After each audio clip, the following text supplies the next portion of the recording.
Joining me now to discuss what cost of living will mean for Albanese is Herald Sun business commentator Terry McCrann, chair of the Cost of Living Committee, and LNP Senator Jane Hume, and former Labor Senator and Minister Stephen Conroy. Great to see you all. Thank you so much for joining us tonight.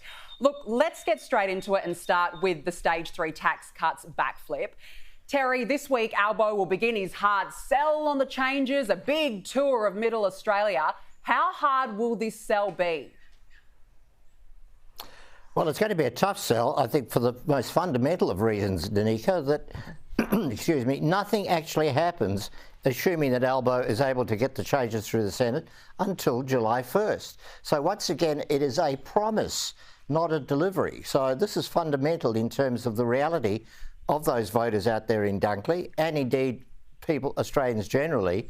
This is a promise that a significant number of them will be getting a bigger tax cut come July 1, but it's not going to actually be delivered. And the reality of cost of living is today, it's now.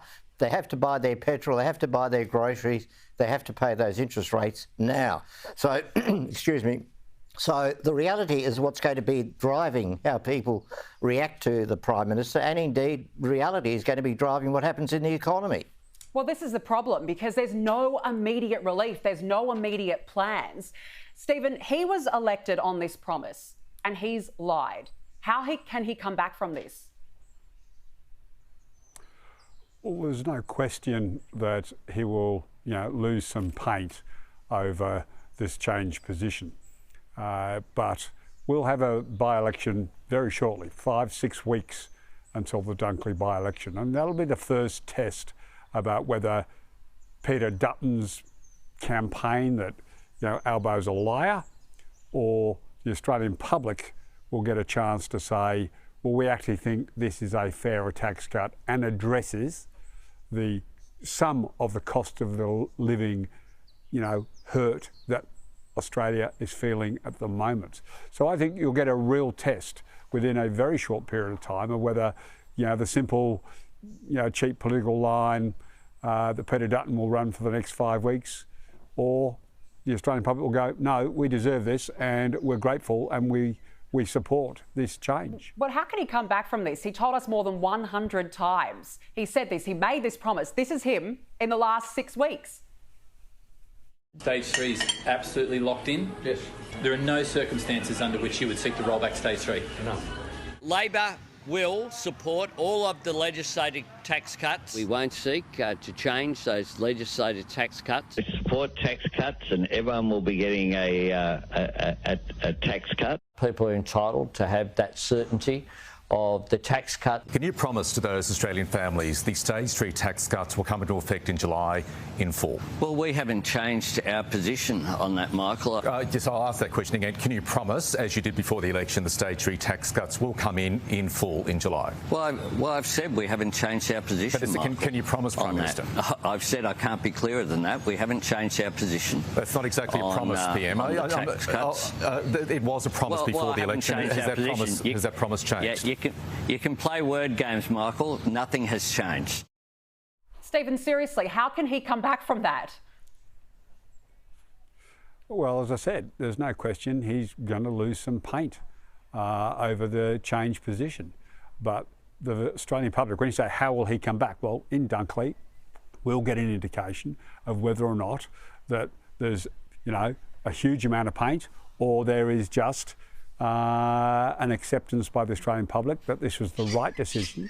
A changed set of economic circumstances has meant that the broader Australian public needed this more than the smaller group that were just going to receive it. All right, and Jane. The test of, how can he come back will be in about 5 weeks. Well, we'll certainly see so. Jane, I want to bring you in on this conversation now because essentially this wedges in the opposition to make a decision on whether it will support the changes or not. What do you have to say to that? Well, forgive me, Danica, if we decide not to make a decision until we see the legislation, because quite frankly, I think Anthony Albanese has proven himself untrustworthy. We would like to see the details in the legislation before we make a call. Let's recall the superannuation legislation. There were so many booby traps in that. There was no way we could have made a decision before we saw that legislation.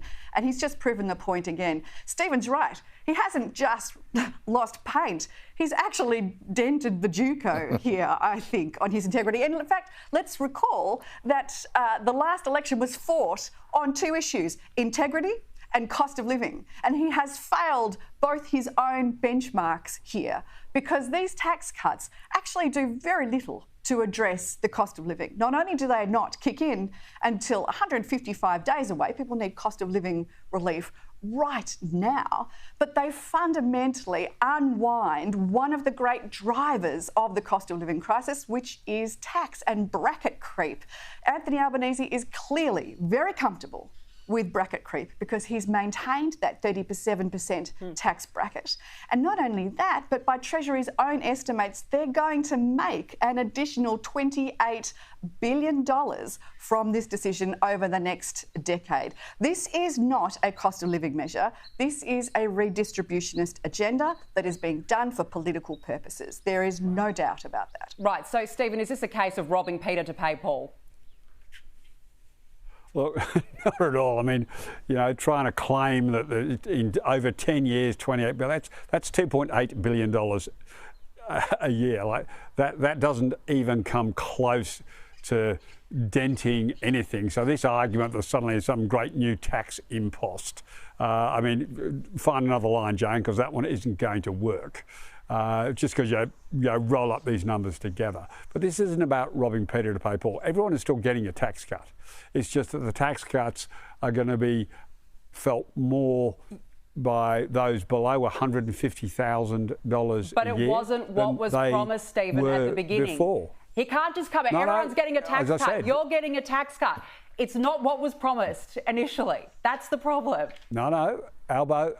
There's no question Albo will lose paint over this. And the people of Dunkley are a fair cross-section. And this is a seat that Bruce Bilson very successfully held for years and years and years. So this is not a natural Labor seat.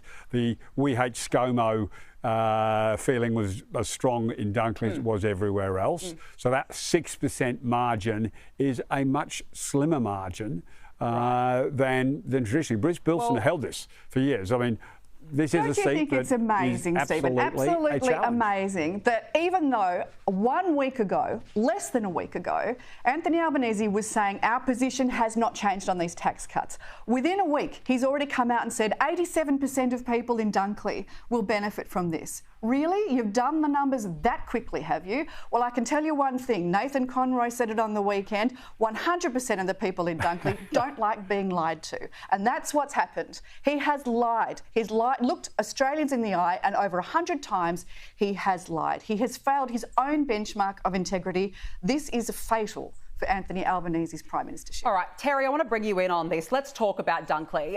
As Stephen just mentioned, the margin's sitting at about 6% right now. There's no doubt that Labor's done some internal polling on this.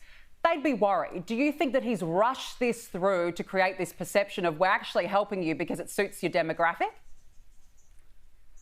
Well, clearly something changed, Danica, because I mean, to pick up on the point that's been made about the lying, the critical thing to make a point about that is that the lying continued after the government asked Treasury to change the tax structure, the tax cuts, because Treasury was instructed to do so, and and the Prime Minister continued to say, no, we're going to continue to deliver them as structured.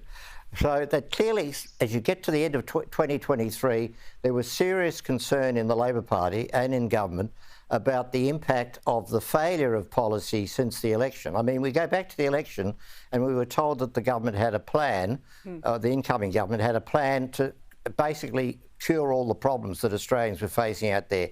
Petrol prices, electricity prices, cost of living, etc.